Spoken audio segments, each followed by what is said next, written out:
Throughout the history of the CFL, there are a few dozen players who have been inducted onto a team's wall or ring of honor. Even smaller is the list of CFL stars who've been recognized for their excellence by two teams.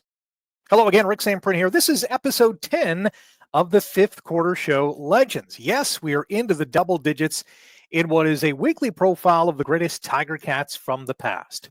To all the new viewers, thank you for checking out this channel, and to all the returnees, a special thanks for coming back to learn about and celebrate Hamilton's football icons. Today's fifth quarter show Legends is Tommy Joe Coffey.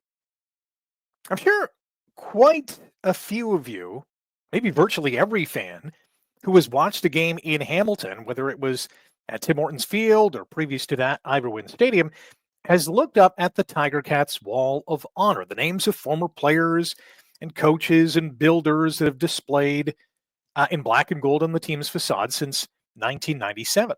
Now, I've profiled many of them already, including Angelo Mosca, Garney Henley, and Bertie Filoni. Tommy Joe Coffey is there too. Tommy Joe was born to Carl and Sybil Coffey in Amarillo, Texas on November 18th, 1936. Went to McAdoo High School and later West Texas State before he was selected by the National Football League's Baltimore Colts in the 8th round, 96th overall in the 1959 NFL Draft. The 59 Colts went on to beat the New York Giants in the NFL Championship, but Coffey never played a game for Baltimore.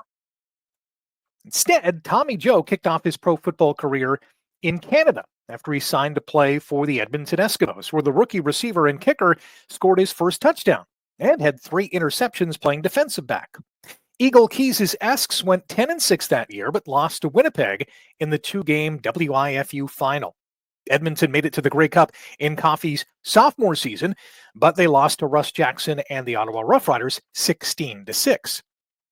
In 1961, Coffey actually quit football and invested a bunch of money in an enriched diet supplement, thinking he would become a wealthy businessman. The investment flopped, and he lost $50,000, quite a large sum of money at that time. Broke and having to support a wife and 4 kids, Tommy Joe returned to football in 1962, and he did so with a bang. The Eskimos finished last in the West, but Coffey led the CFL with 65 receptions, 951 receiving yards, and 11 touchdowns, and was named a CFL All-Star for the first time, as well as a runner-up for the Shenley Award as the league's most outstanding player, which was ultimately won that year by Montreal running back George Dixon. Over the next 3 seasons, Tommy Joe led the CFL in either receptions or receiving yards, or both, averaging 74 catches and 1,177 receiving yards. Gaudy numbers for what was slowly transitioning from a run-heavy league to one that was relying more and more on throwing the ball. In the standings, however, Edmonton finished no better than 3rd between 1963 and 1966. Following the 66 season, Edmonton traded Coffey, Bill Riddell, Marshall Starks, and Ed Turek to Hamilton for Don Sutherland, Frank Cosentino, Jerry McDougall, and Billy Waite. Sutherland refused to report to the Eskimos, claiming he had business in Hamilton. So Edmonton dealt him to Ottawa for receiver Ian McDonald just before the 1967 campaign. As for Tommy Joe, he led the Cats with 42 catches, 683 receiving yards, and 5 touchdowns, earning another All-Star nod, and was again a runner-up for the Most Outstanding Player award. Coffey also got his first glimpse of the summit of Canadian football. The Ticats roared to a 10-4 record in 1967 and steamrolled their way to the Grey Cup, where they destroyed Saskatchewan 24-1. Tommy Joe kicked a couple of converts. He also had a rouge on a missed 42-yard field goal at Lansdowne Park in Ottawa. It was Hamilton's 6th consecutive game in which they prevented the opposition from scoring a touchdown in a season where they wore a special helmet logo to celebrate Canada's centennial. Now, speaking of helmets, Coffey's helmet was stolen in 1968, and as the story goes, that helmet, along with some other football items, was traded for some table time at a Hamilton pool hall.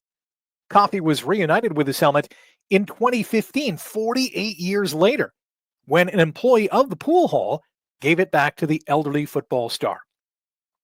1972 was Coffey's last in the CFL. And while he only caught 27 balls that season, he scored a team-leading 8 touchdowns.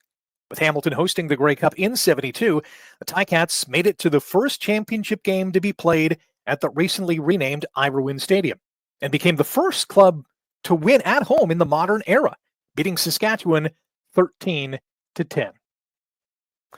Coffey lived in Burlington after his playing days ended and was inducted into the Canadian Football Hall of Fame in 1977. He died on August 25th, 2020. Tommy Joe Coffey, a 7-time CFL All-Star, 2-time Grey Cup champion, and member of the Ticats and Eskimos Walls of Honor, is a true legend. What a great career. What a great man. Thanks for watching the Fifth Quarter Show Legends. If you enjoyed this episode, hit the like button and consider subscribing if you haven't already. More great stories are on the way, including when episode 11 of the Fifth Quarter Show Seasons drops on Tuesday. As always, Oski Wee Wee.